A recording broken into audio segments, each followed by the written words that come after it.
Takže čus, já vás tady vítám u nového videa a jsem v Pražsku, takže se podíváme, co tady je všechno novýho. Nakopali jsme tady jeden nový trail, shapeli jsme komplet celou airlineu a ještě vám ukážu, co se bude dít tady s dropem, který máme tamhle. Jsem tady teďka po nějakých 2 týdnech a jak tady jezdí dost lidí teďka v poslední době, protože už je pěkně, tak někdo prostě jel a nejspíš mu to nevyšlo. Poslední 2 skoky jenom přejel a strhnul nám tím hrany, takže ty půjdu dát teďka dokupy.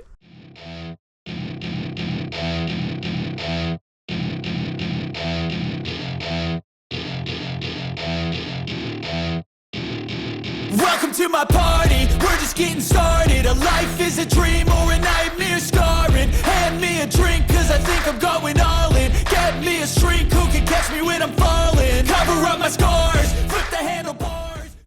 Takže druhý skok máme Shapeplay. Teď jste mohli vidět timelapse, bylo to poprvé, co jsem na nový goučko natáčel timelapse. A je peklo stavět teda, protože jak je sucho, tak se to hrozně prášilo a nemohl jsem nějak jako to pořádně spevnit. Takže stal se mi tady teďka takový menší problém a to, že jsem si zapomněl vzít nahoru na helmu ten šroubek, který mi drží goučko. Já si zatím půjdu dát párkrát endurko, projezdím se, ať nejezdím takovou tušku jako v minulém videu a uvidím. Takže už mám uchyt na goučko. Projel jsem si to tady, dal jsem si i airlineu, tady je vidět i stopa ode mě. Dal jsem si endurko a na endurku se mi smeklo přední kolo, protože já vozím spíš teďka tlaky, ne na enduro, ale spíš tahle jako na skoky a nějaký menší jako terény. No a teď se mi to docela jako, teď se mi to dost nevyplatilo a lehnul jsem, takže a my si jdeme dát teďka endurko na začátek. Jdeme na to. Je to technický a zároveň i docela rychlej trail.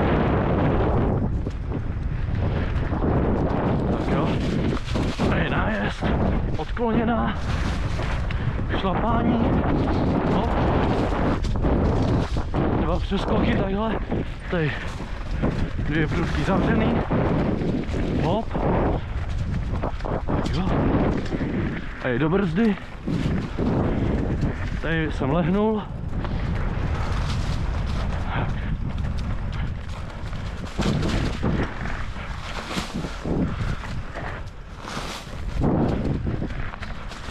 Dobrý, tady takováhle dlouhá odkloněná, hop. Další šlapání kolem stromu dolů do zatáčky, ve kterých se ještě nevyjezdila pořádná klopna. Tohle by byl tak nějak první průjezd endurka. Fakt jako ten trail mě hrozně baví a je svým způsobem i dost těžký na některých místech, ale asi nejtěžší to je za takovým tím přeskokem do zatáčky. A pak to je samozřejmě dost těžký v těch pasážích, kde se točím kolem stromu, protože ten si zatáčky absolutně neumím jezdit a doufám, že se na tomhle trailu aspoň trochu naučím. Jo, tak máme za sebou endurko a teďka si jdu projet airlineu. Tak víme, jestli jumpnu ten druhý, protože ten teďka po shapeu docela hrozí a uvidíme.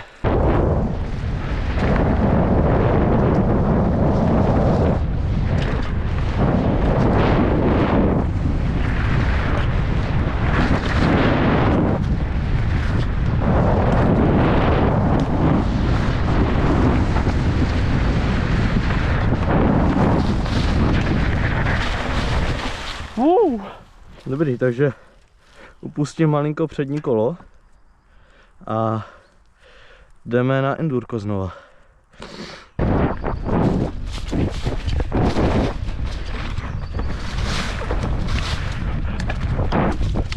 Huj.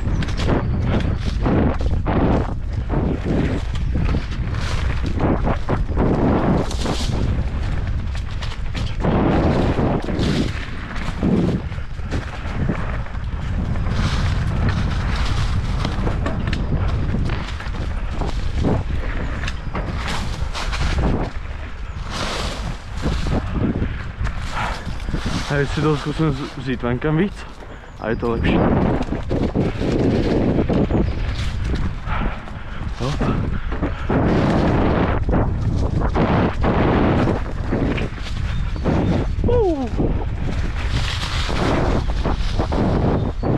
Super. Takže tohle by bylo pro tohle video už úplně všechno. Doufám, že se vám video líbilo, doufám, že se vám líbí nový Enduro Trail. A určitě za chvíli vyjde video z Hořic, který pro vás už teď chystám nějakým způsobem. A my se vidíme u dalšího videa. Užívejte a zatím čau čau.